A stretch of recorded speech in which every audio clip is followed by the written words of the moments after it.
Irmãos, irmãs, que Jesus, nosso amigo querido, possa envolver-nos nas vibrações da sua paz. No ano de 1921, a família Gulan ampliou-se. O casal já possuía alguns filhos e recebera uma nova criança. Bishen Shan era o seu nome.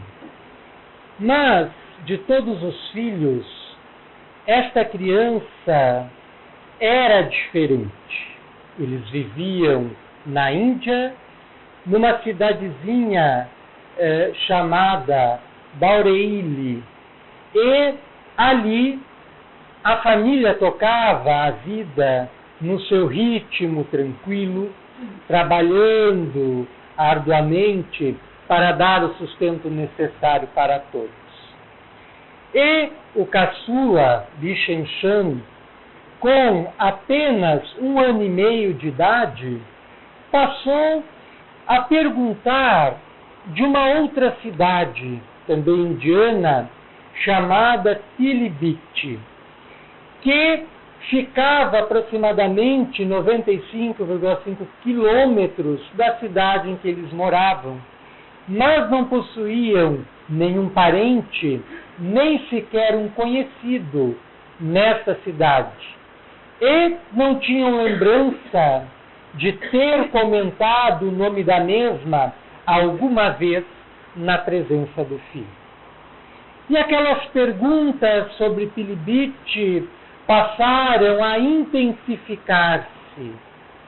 No ano de 1926, quando o menino já contava, então, com cerca de 5 anos e meio, ele adotou um comportamento um tanto estranho, de completa desadequação à família em que vivia.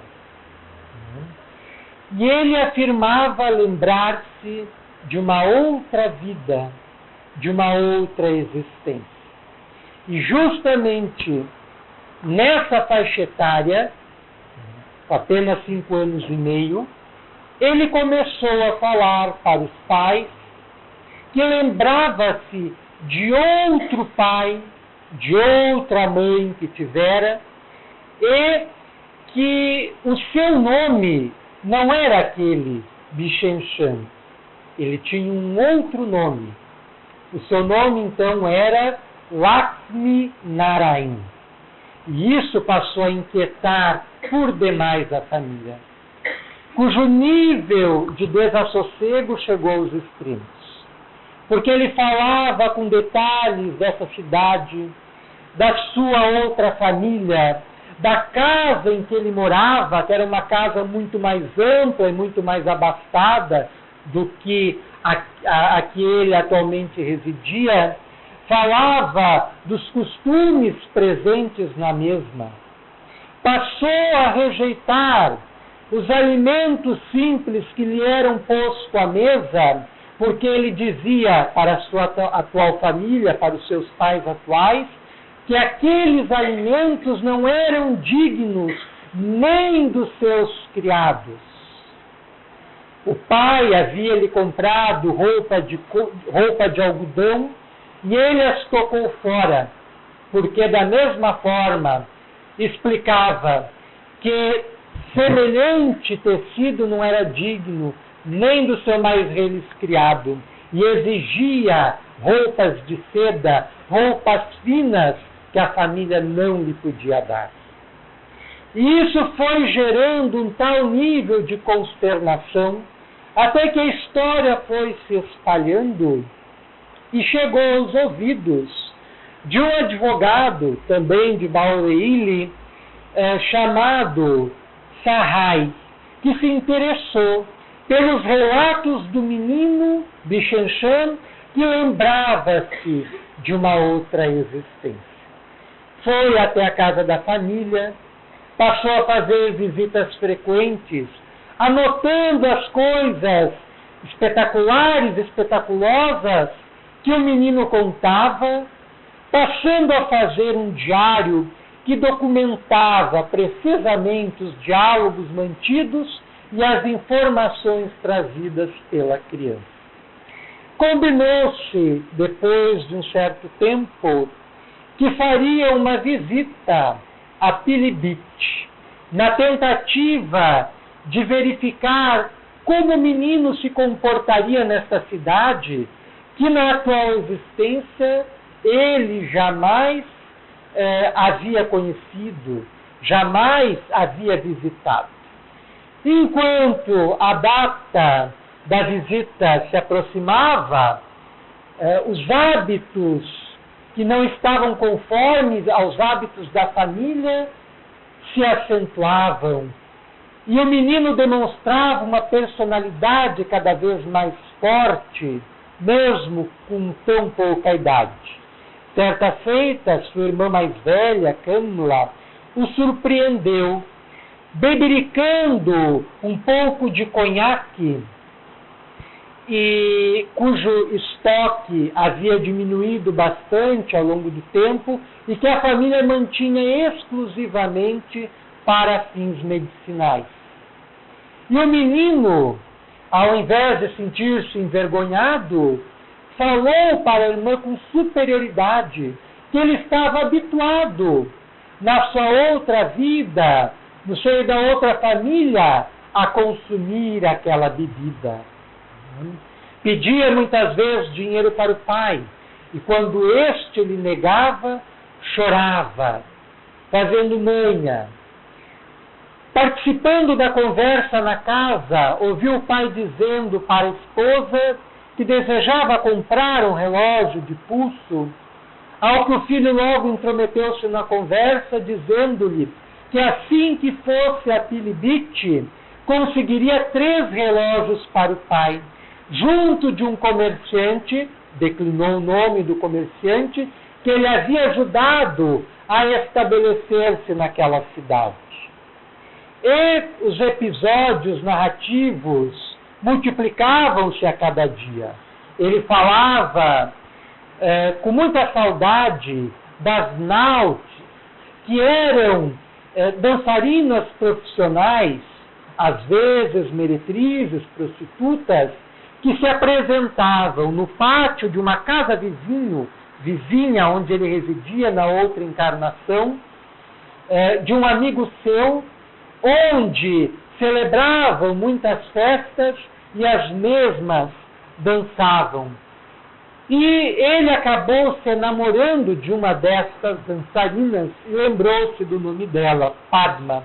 E tudo isso sendo anotado por esse advogado à medida que novas lembranças vinham à tona na memória infantil de Bichenchen.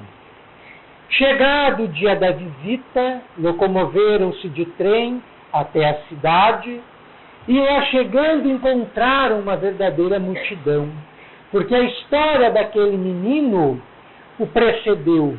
Havia se espalhado com muita rapidez por toda a região circunvizinha à sua cidade. Ainda mais porque a família de Lakshminarayan era bem colocada na região, dispunha de muitos bens, e todos ali, naquela cidade, Pilibhit, haviam escutado a história de Lakshminarayan, por ser um indivíduo dissoluto, intempestivo, que acabou, em função dos hábitos de vida que mantinha, morrendo precocemente aos 32 anos de idade.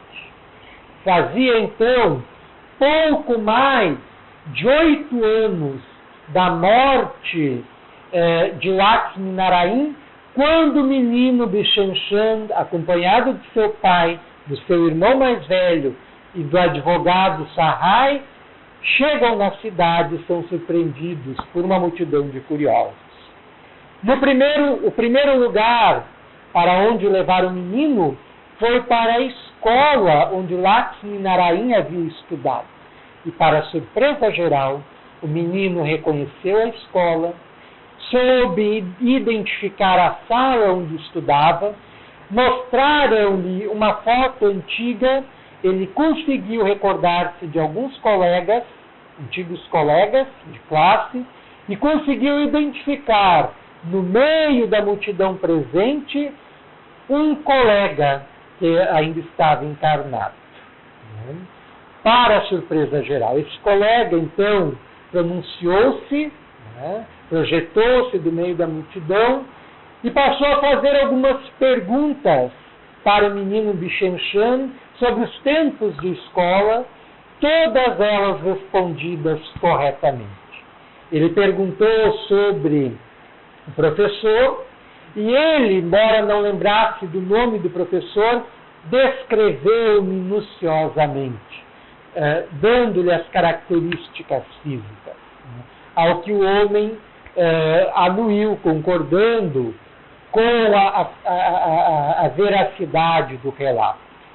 Mais adiante, quando estavam levando o menino Bichenchen para o seu antigo lar, ele logo identificou a casa do seu amigo, apontou o pátio onde havia as celebrações festivas, onde as dançarinas se apresentavam, e como a relação de concubinato de Lakshmi Narayan com aquela dançarina havia escandalizado o povoado, perguntaram para ele se ele lembrava o nome da amante que Lakshmi Narayan tivera.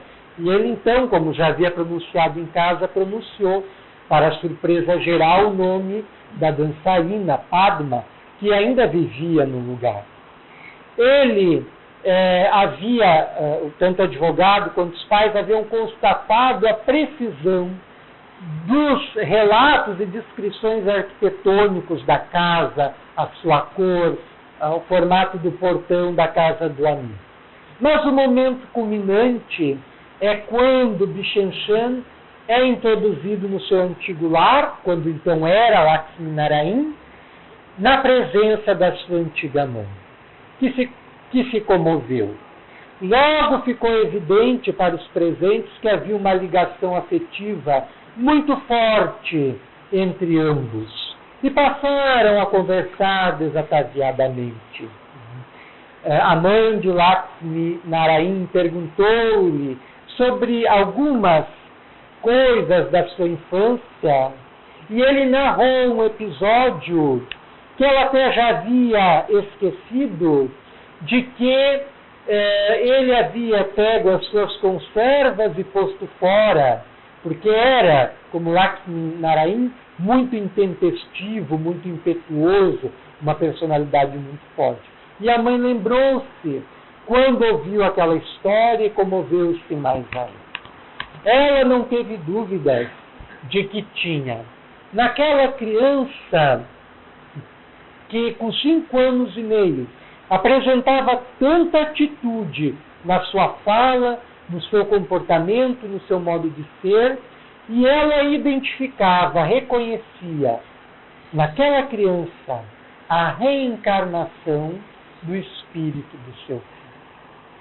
Esta história, no mesmo ano de 1926, percorreu toda a Índia, os principais jornais indianos, e não tardaram a atrair a atenção da imprensa mundial.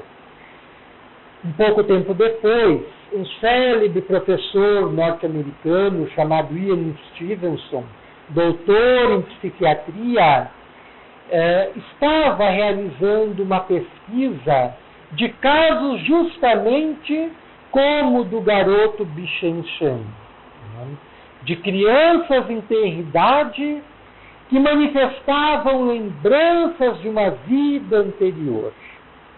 E ele, então, passou a pesquisar estes casos, interessou-se pelo caso de Bichenchen, fez novamente uma pesquisa, e este foi um dos casos que ele publicou na sua mais conhecida obra, que é 20 casos sugestivos de reencarnação. ele, como cientista que é, entendia que, dentre dezenas de outras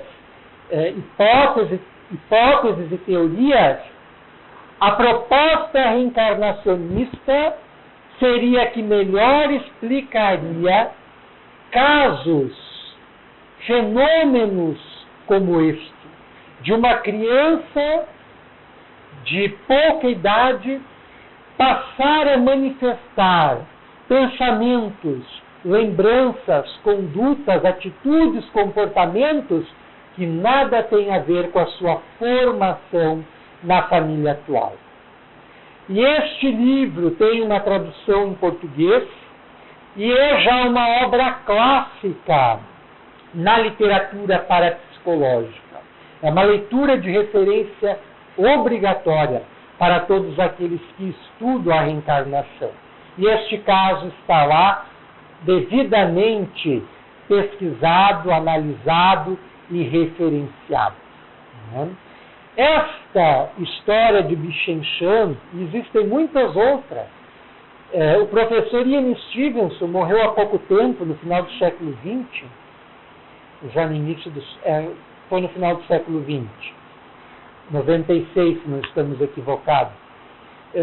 Até o final da sua vida, ele já havia coletado mais de 4.000 casos de crianças que manifestavam lembranças de vidas anteriores. Ele se interessou especialmente por essas lembranças que vêm à tona em crianças, porque é mais fácil de utilizá-las para controle científico. Quando essas lembranças aparecem, e é muito comum em pessoas normais, existem várias linhas psicológicas que apresentam outras interpretações. É uma imersão do subconsciente, é uma interferência de uma lembrança, de alguma experiência que teve e que ficou arquivada no seu íntimo e que agora vem à tona, talvez reformulada. Existem dezenas de explicações que, na verdade, não explicam muito, a não ser que a gente se sirva do conceito reencarnacionista, mas que com crianças é mais fácil de controlar, porque não tiveram tais vivências, não tiveram tais experiências, não tiveram leituras, não viajaram muito, a visão de mundo delas é muito limitada. Então, como explicar que crianças assim apresentam esse tipo de lembrança, de pensamentos, atitudes e comportamentos? Então, ele coletou mais de 4.000 casos. E o de Bichenchen não é o único, é um dos mais documentados. Há pouco tempo, surgiu nos Estados Unidos um outro menino chamado James Leninger, que passou a assustar a família com seus pesadelos. Ele acordava em pânico no meio da madrugada, gritando socorro, e falava que o seu avião estava pegando fogo. E com o tempo as lembrançras começaram a se tornar mais fortes, e a família, que era uma família católica, o catolicismo oficial rejeita a ideia reencarnacionista, a família acabou convencendo-se pela experiência que vivenciaram dentro do próprio lar, que o menino estava manifestando a lembrança da sua última encarnação, onde ele havia sido um piloto aéreo da Segunda Guerra Mundial e havia sido abatido no ar. E as informações que vinham, as lembranças que vinham eram tão precisas. Ele era um piloto que, quando ele foi abatido, ele levantou o voo de um porta-aviões. E era um porta-aviões pequeno, que não era muito conhecido. E muitos anais, livros de história sobre a participação norte-americana na Segunda Guerra Mundial nem faziam referência ao porta-aviões. A família realizou todo um trabalho de pesquisa para comprovar ou não a veracidade, a autenticidade das lembranças do filho. E procuraram uma terapeuta reencarnacionista que passou a auxiliar o menino a aceitar aquelas experiências é libertar-se do trauma da última existência. Isso é até uma curiosidade. O professor Ian Stevenson, uma das conclusões que ele chegou ao caso das suas pesquisas é que, na maioria das vezes, quando as crianças apresentam lembranças de outras vidas, a morte na última encarnação, geralmente, não em todos os casos, mas na maioria dos casos, a morte se deu de uma forma traumática, de uma forma violenta. E a reencarnação foi quase automática, no espaço de poucos anos. Então isso favorece que essas lembranças assomem, que essas lembranças venham à tona. Então exemplos como esse de Bichan Chan e de James Leninger, como tantos outros, vêm evidenciar a afirmação que dá título à nossa fala. Não é a primeira vez que nós estamos aqui. E se equivoca quem pensa o contrário. Hoje, muitas linhas dentro da parapsicologia, dentro da psicologia, dentro da medicina, estão se tornando simpáticas à ideia da reencarnação. Não só pelo modelo explicativo que ela apresenta, mas porque não existem outros modelos teóricos que satisfaçam todos os elementos que vêm à tona em casos como esse. Então, muitos setores da ciência estão se tornando favoráveis e simpáticos à ideia da reencarnação. Existe no Brasil um grande esforço por parte de médicos espíritas, como é o caso do Dr. Yandori Júnior, que vem feito um esforço ingente para que a reencarnação seja reconhecida não como um princípio religioso que muitas religiões no planeta inteiro partilham, mas que seja reconhecido como uma lei biológica, como de fato ela é. O fato do católico, do protestante, não acreditar na reencarnação, não os dispensa de estarem submetidos a esta lei, de passarem pelo processo reencarnacionista, porque isso é a lei da vida, a lei de Deus, independendo de qualquer crença. Mesmo nós espíritas, se rejeitássemos a reencarnação, ela existindo, nós estaríamos submetidos a ela. Então, existe todo um esforço por parte das associações médico-espíritas de todo o Brasil de realizar inúmeras pesquisas a fim de ir acumulando dados para que a reencarnação seja admitida como princípio ou lei biológico e não só uma questão de crença. Porque a reencarnação não é uma questão de crença. Eu acredito, eu não acredito. A reencarnação é um fato, é um princípio universal, é uma lei. Todos nós estamos submetidos a ela. E estas lembranças são apenas uma das evidências que atestificam, que favorecem a sua comprovação. E nós precisamos, mesmo nós espíritas, precisamos trabalhar em nosso dia a dia, em nossas reflexões, este pensamento, esta ideia de que não é a primeira vez que nós estamos aqui. Da mesma forma como Bichan Chan, em tão pouca idade, manifestou lembranças precisas da outra vida, pensamentos, atitudes, comportamentos que ele não auriu do meio em que ele vivia, não auriu, não absorveu da família na qual ele estava sendo educado, da mesma forma cada um de nós. Mesmo que não tenhamos lembranças tão precisas na tal faixa etária em que nos encontramos, porque isso ocorre com a maioria, são poucas pessoas ainda que têm lembranças precisas, nítidas das suas existências passadas. Isso simplesmente por uma questão de maturidade interior, de maturidade psicológica, de maturidade espiritual. À medida que tivermos como conviver com essas lembranças, elas se tornarão cada vez mais comuns. Mas se elas não se manifestam de forma nítida, de forma clara, de forma clarividente, elas estão presentes no nosso jeito de ser. E isso está muito claro já desde o berço, pelas características que nós trazemos. Uma família onde os pais possuem vários filhos, isso é fácil de comprovar, porque os pais, mesmo tendo dado a mesma educação, mesmo tendo dado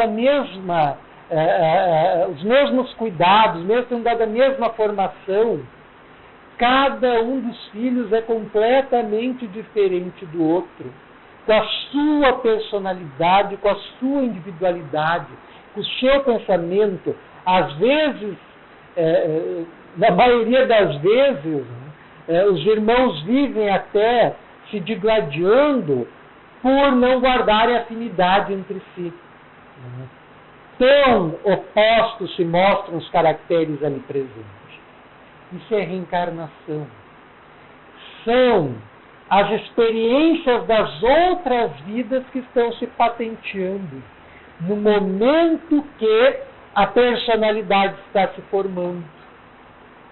A medicina ainda ignora, mas o Dr. Barcelos, numa obra psicografada pelo médium Chico Xavier, de autoria espiritual do espírito André Luiz, chamada Obreiros da Vida Eterna, nessa obra, André Luiz, narrando um comentário do Dr. Barcelos no mundo espiritual, o Dr. Barcelos fala da necessidade de se difundir no mundo os princípios reencarnacionistas e o conhecimento da personalidade congênita. O que é algo congênito? É algo que nasce com a gente. Uma mancha na pele pode ser congênita, se nós a temos desde o momento que nós nascemos. Então, o Dr. Barcelos argumenta que a nossa personalidade também é congênita. Por quê? Porque ela reflete as conquistas da nossa individualidade. Ela reflete todas as vivências que nós já tivemos e se patenteia em nosso caráter, em nosso modo de ser, em nosso pensamento, em nosso estilo de vida, em nosso comportamento. Daí a importância dos pais, que infelizmente vem perdendo o rumo, vem perdendo o norte na condução das novas gerações. A importância dos pais é indimensionável, porque é através deles, em primeiro lugar, que o espírito tem oportunidade de renascer na Terra. Em segundo lugar, é através dos pais que o espírito tem chance de ter o seu caráter, os seus caracteres íntimos, amoldados pela educação dada pelos pais. Em vários trechos do Livro dos Espíritos, as entidades venerandas chamam a atenção para a missão que os pais têm na Terra. Em uma delas, não lembramos agora o número para referenciar, até nos parece um comentário de Allan Kardec. Allan Kardec coloca que muitos pais têm mais cuidado com o jardim da sua casa do que em se preocupar com a educação, com a formação de seus filhos. E a missão que lhes toca, é a missão que lhes diz respeito, ensinando o bom caminho. Há uma passagem no livro bíblico dos Provérbios, que também não lembramos a referência precisa, mas que diz: ensina o caminho ao teu filho quando pequeno, e quando ele for grande, ele não se desviará do mesmo. Isso é uma verdade atestada pelas modernas pesquisas educacionais. E essa moldagem no lar nas crianças dessa nova geração vem faltando. Os pais vêm falindo em suas tarefas. E as crianças encontram-se sem limites, né? Encontram-se completamente deseducadas, muitas delas, né? Não sabem como se comportar no lugar, não têm noções precisas do que é certo, do que é errado, do que pode, do que não pode. Quando muitas vezes afrontam os próprios pais, tivemos oportunidade de presenciar isso várias vezes, muitas vezes quando afrontam os pais baixam a cabeça e não se impõem, como se não fosse a missão deles, não fosse tarefa deles de educar, de dizer o que é certo e o que é errado. Tivemos durante algum tempo uma experiência pequena de 6 meses na coordenação pedagógica de uma escola e atendemos o caso de uma menina de 14 anos e o pai em nossa sala, e foi de lastimar enormemente, né, a maneira como a filha expressava-se com o pai, utilizando os termos de baixo calão, e o pai completamente passivo, sem se impor. É errado. Jesus já havia dito: seja o vosso falar sim, sim, não, não. Como querendo dizer que nós temos que ter firmeza naquilo que nós temos que dizer ou fazer. E, infelizmente, os pais não têm feito isso. E muitos dessa nova geração são espíritos que precisam de todos os cuidados necessários, dos pais principalmente, da parentela, dos educadores, dos profissionais da educação. Porque são espíritos, muitos deles, que estão recebendo a oportunidade derradeira de estagiar na Terra. Muitos deles são grandemente comprometidos com um passado de erros, de delitos, de crimes, de desmandos, que se manifesta tão precocemente nessa personalidade. Por isso que os pais muitas vezes têm dificuldade de lidar, mas têm que investir todos os esforços para ir amoldando a personalidade do filho ou da filha. Então essa é uma questão de suma importância. E nós manifestamos, cada um de nós manifesta, desde a infância, tendências, pendores, vocação ou vocações que têm a ver com as nossas experiências passadas. Aquilo que nós fazemos hoje, né, está diretamente ligado às experiências que nós acumulamos ao passado. Como explicar que algumas pessoas têm um talento que nem precisaram de aprendizagem para desenvolvê-lo, para o desenho, por exemplo, para a música, né, para a arte de uma forma geral? Né? Eu tinha um amigo, quando eu estava na 3ª série, que era um desenhista e aprendeu a desenhar sozinho. Ele trouxe isso de vidas anteriores. Eu tenho um amigo que aprendeu a tocar violão sozinho. Eu já tentei aprender várias vezes, nunca consegui. Então, como explicar, né, que para muitas pessoas a aprendizagem de algumas coisas é fácil e para outras é difícil? Muitas vezes nem conseguem efetuar. Está diretamente ancorado nas experiências anteriores que tivemos. E é justamente aí que deve estar concentrada a nossa atenção. Nos nossos pendores, nas nossas tendências, nas nossas inclinações, nas nossas vocações.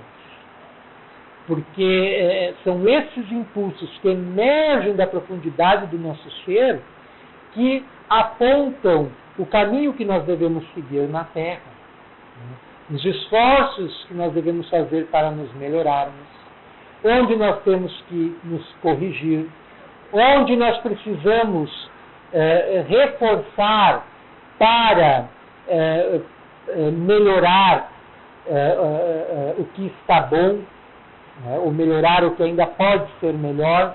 Então, tudo isso tem a ver com a nossa bagagem espiritual. Allan Kardec, o codificador do Espiritismo, nesta obra primorosa, insubstituível, que é o Livro dos Espíritos, né? Quem é espírita há algum tempo e ainda não leu o Livro dos Espíritos, tem o dever, tem a obrigação moral de lê-lo, porque só vai conhecer verdadeiramente o que é o Espiritismo quem fizer a leitura desta obra. Esta obra é a certidão de nascimento do Espiritismo. Não existia Espiritismo antes dela. Então, ela é de suma importância, né? Allan Kardec, que é o codificador do Espiritismo, perguntou às inteligências venerandas, naquela que é a questão 115 da obra: dos espíritos, uns terão sido criados bons e outros maus? Allan Kardec, na verdade, é um pseudônimo. O nome fictício adotado por um educador francês, chamado Hippolyte Léon-Denisard de Rivarol.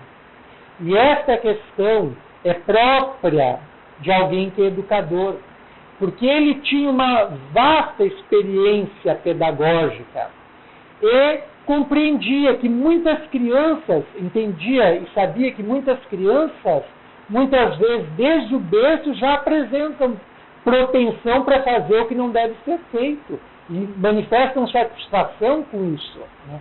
Quantas crianças que demonstram crueldade com os animais, né? E não se incomodam com isso, para mais adiante, né, demonstrarem graves transtornos em suas condutas, né? Então, observem o que os espíritos respondem. Kardec pergunta: dos espíritos, uns terão sido criados bons e outros maus? Os espíritos respondem: Deus criou todos os espíritos simples e ignorantes, isto é, sem saber. A cada um deu determinada missão, com o fim de esclarecê-los e de os fazer chegar progressivamente à perfeição, pelo conhecimento da verdade, para aproximá-los de si. Nesta perfeição é que eles encontram a pura e eterna felicidade. Passando pelas provas que Deus lhes impõe, é que os espíritos adquirem aquele conhecimento. Uns aceitam submissos essas provas e chegam mais depressa à meta que lhes foi assinada. Outros só suportam murmurando, e pela falta em que desse modo incorrem, permanecem afastados da perfeição e da prometida felicidade. Então aí, Allan Kardec, obtém dos espíritos o esclarecimento, primeiro, que se subentende que o espírito não é criado no momento da concepção, ele é anterior, e segundo os informes dos espíritos, e hoje, segundo o grande número de evidências científicas a respeito, o espírito já teve inúmeras outras vivências na Terra, e estas vivências se manifestam através do conjunto de fatores que já citamos várias vezes, né, no comportamento, nos pendores, nas inclinações, do indivíduo que está reencarnando, no espírito que está reencarnando, concorrendo para o seu progresso, porque o espírito segue o seu desenvolvimento do ponto exato em que parou, né, amealhando novas experiências, novas conquistas, objetivando sempre crescer mais, desenvolver-se, aproximar-se de Deus, que é a meta de todos nós. Então, fica a sugestão para trazermos a reencarnação, principalmente nós espíritas que somos reencarnacionistas, trazer a reencarnação para as nossas meditações diárias e tentando encontrar os nexos, através do nosso autoexame, do nosso autoconhecimento, os nexos, as ligações dos nossos pensamentos, sentimentos, às vezes, em alguns casos, até lembranças, medos, né, padrões de conduta que tendem a se manifestar sempre o mesmo, às vezes até casos de TOC, né, transtorno obsessivo compulsivo. Muitos desses transtornos, eles se manifestam na existência atual, começando num determinado momento desta vida, mas porque estão engatilhados, estão presos em alguma coisa lá do passado distante, de outras vidas. Né? Então, através do processo de meditação, de reflexão, nós temos como compreender o que nós somos de fato e o que nós precisamos fazer em nós para nos melhorarmos, para nos transformarmos em seres melhores do que porventura já sejamos. Agradecemos de boa mente a atenção generosa de todos e rogamos a Deus e a Jesus, que também ensinou a reencarnação quando estava encarnado, um célebre diálogo com Nicodemos, que Jesus, principalmente, possa nos abençoar, depositando a sua paz sobre nós e nos auxiliando a compreender cada vez mais esta soberana lei da vida, que é a reencarnação, entendendo-a principalmente naquilo que nos sucede, aprendendo a ser resignados quando as situações difíceis acontecem, né, quando elas se dão, e aprendendo a buscar as forças necessárias para superá-las, para vencê-las, para sobrepujar. Então, que Jesus possa nos abençoar com a sua paz.